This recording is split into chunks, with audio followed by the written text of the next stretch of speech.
ya michuano ya kimataifa ambayo sasa hivi macho na masikio ya wapenzi wa soka wengi wamehamia nchini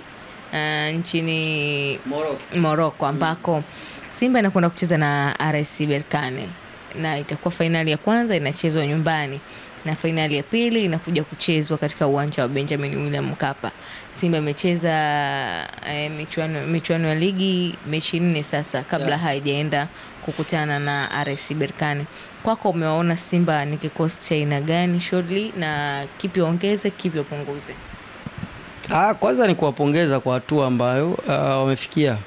Ukiangalia wakati msimu unaanza, Simba ilikuwa imekusanya kundi jipya la watu kwa ajili ya kutengeneza timu kutoka kwenye benchi la ufundi, lakini wachezaji wakiwa maingizo mapya ni wengi. Kwa hiyo kwa utaratibu wa mpira kikawaida hawatarajii kuwa na mambo makubwa kama ambayo wameyafikia kwa wakati huu. Kwa hiyo unaweza ukapongeza jitihada za viongozi kurecruit hao wachezaji, lakini na kuchagua mwalimu ambaye anaweza akafanya kazi na wachezaji ambao wengi ni wageni na akawaunganisha. Kwa hiyo ukiangalia timu kama Simba unaweza ukaona nyakati zote za mchezo wanazitafsiri kama timu na sio mtu mmoja mmoja. Nikisema nyakati za mchezo na maanisha wakati timu ina mpira, unaweza ukaona Simba ina utaratibu wao wa namna ya kujenga mashambulizi. Wataanza nyuma kuanzia kwa goalkeeper Kamara, lakini watahusika kina Ngoma, wakina Shemalon, kina Kapombe wanahusika zaidi kwenye eneo la katikati kwenda mbele. Kwa hiyo unaona Simba ina utaratibu. Ukitaka kuwaona utajua Simba wakitaka kuanza mpira wanaanza hivi, na ni fulani na fulani ndo ambao wanani, kwa sababu ni matukio ambayo yanajirudia mara kwa mara. Lakini timu wakati haina mpira utaiona timu inazuiaje ule muundo wa timu kwenye kuzuia. Lakini timu ikipokonya unaiona tabia zake. Wakati imepokonya ni timu ambayo inaweza ikabadilika haraka kutoka kwenye kujilinda kwenda kwenye kushambulia, lakini pia hivyo inaweza kutoka kwenye kushambulia kuja kujilinda kwa uharaka. Kwa hiyo ni timu ambayo ukiangalia mwalimu ametengeneza nyakati zote, na kwenye set piece ambayo ndo ya 5 kwenye mchezo wa mpira ni nyakati ya 5 kwamba wanaweza, unaona baadhi wamefunga magoli kupitia set pieces, na nyingine ndo yamewafikisha mpaka finali kwa tunaona. Kwa hiyo mimi nikiangalia timu kwa ujumla, pongezi naweza nikampa mwalimu kwa kile ambacho amekifanya. Lakini wanakwenda kucheza mchezo wa finali ambao ni mchezo wa mwisho kwenye msimu, lakini kwenye mashindano, na mpinzani ambaye kwa miaka 2-3 amekuwa akifanya vizuri kwenye michuano hii ya shirikisho. Anapata shida akienda kwenye michuano ya Champions League, lakini kwenye shirikisho amekuwa akifanya vizuri, na utaona hata msimu uliopita alipoteza ubingwa kutoka kwa Zamalek, lakini pia msimu mwingine alikwenda akamfunga Orlando akachukua ubingwa. Kwa hiyo ni timu ambayo huku kwenye finali ni sehemu yao ambao wamekuwa huku kwenye kama ingekuwa ni Ulaya ungekuwa unawazungumzia Sevilla na kombe la Europa. Ndio hao unaweza ukaona RS Berkane kama sehemu hiyo. Kwa hiyo ni timu mechi ngumu, na kwangu mimi Simba sina deni nao kwa kile ambacho wamechokifanya, lakini wanaweza kumaliza vizuri zaidi, walau kwa kumalizia na wao kuweza kuwazuia RS Berkane wasichukue tena ubingwa na wakafanikisha uweze kubaki Tanzania, kizingatia 93 waliokuwepo nyakati hizo uwanjani walishuhudia kombe likiondoka.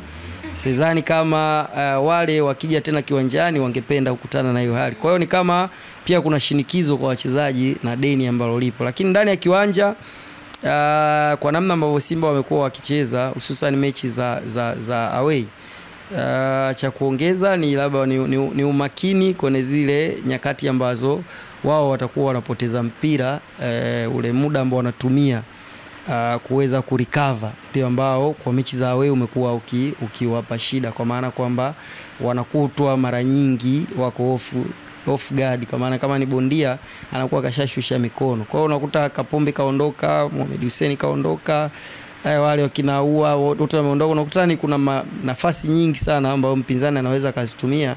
Kwa kuangalia ukirudia kwenye mchezo hata wa Al Masry, namna ambavyo Simba waliruhusu magoli, utaona ni nyakati ambazo Simba walikuwa na mpira wanashambulia, ghafla wamepokonywa mpira na wao wanashambuliwa, ndipo ambapo walikutwa hawako kwenye. Lakini kwa timu ambayo inaanzia kujenga kuanzia kwao, Simba imekuwa na uwezo mzuri sana wa kuwazuia, lakini ile transition ambayo ni negative kutoka kwenye kushambulia kuja kwenye kujilinda, huwa mara nyingi huwa wanakutwa wakiwa kwenye hali ambayo inawasababishia wao kudhurika. Otherwise kwa vitu vingine Simba wamekuwa wakifanya kwa usahihi. Hata ukiangalia kwenye set piece kudefend, Simba kwa msimu huu wamekuwa na ni nzuri ya kudefend set pieces. Hawajaruhusu magoli mengi kupitia kona, kupitia free kick za nje ya 18. Kwa hiyo ni improvement kwa Simba, na ndio lilikuwa tatizo lao kwa miaka mwanzo ambao walikuwa wanaanza kushiriki michuano ya kimataifa. Sasa hivi kuna taarifa ambayo imetoka mchana huu, nadhani ndio imeanza kusambaa, kwamba Simba mechi yao ya pili ya finali watacheza kule Zanzibar, na katika mechi ya nusu finali ya kwanza walicheza na Stellenbosch kule Zanzibar, na maneno yalikuwa mengi, lakini mengi ni kwamba mashabiki walionekana kabisa kusema huu uwanja kwetu sio kama hauko upande wetu kulinganisha na uwanja wa Benjamin William Mkapa. Wanarudi tena kwenye eneo lile lile kukutana na Mwarabu. Itakuwa kwako ule uwanja kwa Simba kwa jinsi ulivyoona katika mchezo wa kwanza, je, ni kweli kwamba hauko upande wao, lakini pia wana nafasi gani ya kufanya vizuri? Kwanza ni saikolojia tu ya mashabiki, kulingana pia na wingi wa watu labda ambao wanaingia kiwanjani, na yale ambao tayari yameshatokea kwenye uwanja wa Benjamin Mkapa. Lakini ukiangalia mechi ile unaweza ukamuona mpinzani namna ambavyo alikuwa na uimara kwenye nyakati zote za mchezo, kwa maana alikuwa na uwezo mzuri wa kujilinda, na pia alikuwa na uwezo anashambulia kwa nyakati ambazo alikuwa anapaswa kushambulia. Kwa hiyo mimi nadhani ni mpinzani ambaye Simba walikutana naye ndio ambaye aliweka ugumu na mashabiki kuhisi labda ni uwanja, lakini bado mimi naamini uwanja haukuwa kikwazo kwa Simba. Kinachoweza kuwa ni ile saikolojia ya wale watu kujaa kiwanjani na zile hamasa ambazo zinapatikana Benjamin Mkapa, lakini pia huwezi kuacha jambo la historia. Unajua historia pia inaenda na saikolojia. Yaani kwa wachezaji pia inawezekana ikawa kuna kibatani ambacho kina click kwamba sasa tumetoka Benjamin Mkapa. Ikawa imeondoa baadhi ya hali ya kujiamini, kwa maana kwamba Benjamin Mkapa ndio sehemu ambayo mtu akiingia naamini kwamba hapa sisi hatoki mtu, na hiyo ni kauli ambayo imeishi muda mrefu. Kwa hiyo inaweza ikawa inamsaidia mtu kisaikolojia kumbusi ile morali na hali ya kupambana. Lakini saikolojia ya amani inaweza kuwa pia inanyonya ile hali ya kujiamini, kwa sababu ya ile kuhama.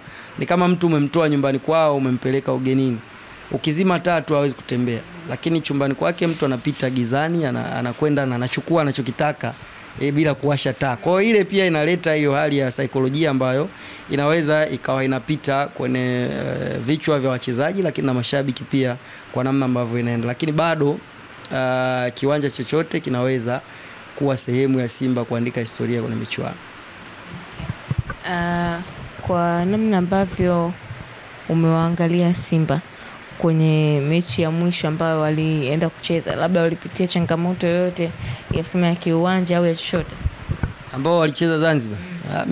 Mimi sijaona changamoto ya uwanja, kwa sababu uwanja ni mzuri, amani, una vipimo vyote vya mchezo, nyasi nzuri ambazo zinaruhusu wachezaji kufanya kile ambacho wanakiweza bila kuwazuia.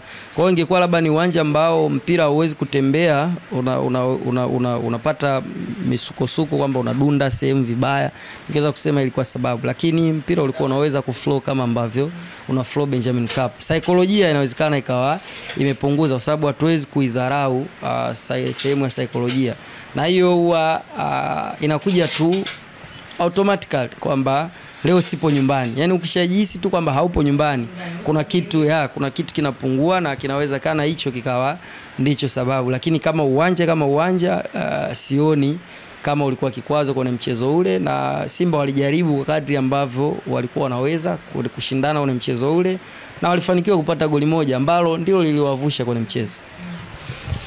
Kwa kumalizia hapo, ukipata nafasi ya kuzungumza na Simba, taarifa kama hiyo imefika, alafu uwanja wa kula unauona kama wa ugenini, kipi ambacho ungependa kuzungumza na kuanzia mashabiki mpaka wachezaji wenyewe, kwa sababu wengi wanaona hii kama ndio mbinu ya kwanza sasa iliyotumika kuwafelisha Simba? Cha kwanza ni kuamini kwamba ule ushindi wa goli moja ulitosha kuwavusha na kwenda hatua inayofuata. Kwa hiyo ni uwanja ambao unaweza kuwapa ushindi. Leo Simba wako finali ni kwa kucheza uwanja wa Amani na kushinda goli moja kwa bila. Kwa hiyo hii psychology inaweza ikaondoka kwa washabiki kwa pata nafasi, wale ambao watapata nafasi ya kuhudhuria mchezo, kujaribu kuwa na timu kwa muda wote wa mchezo bila kuwa na hizi hasi ambazo zipo zinaanza kutembea taratibu, kwamba ni mbinu za kutujumu na nini, lakini ukiangalia mchezo umeshapangwa. Kama utashindikana kabisa kuchezwa Benjamin Mkapa, kwa hiyo inaonekana ni utachezwa Zanzibar. Sasa kama unachezwa Zanzibar ni Tanzania. Zanzibar ni Tanzania, isipokuwa tu uwanja ule Simba wamekuwa wakienda wakicheza, japo wakati wanacheza ulikuwa ni nyasi bandia, lakini sasa una nyasi za kawaida na imechanganyika na za bandia, ambao ndio viwanja vya kisasa vilivyo. Nadhani ni uwanja bora sana kwenye eneo la pitch kwenye kuchezea kuliko kiwanja kingine chochote hapa Tanzania. Mimi Amri nikushukuru sana, lakini pia nitakuwa mgeni wako sana.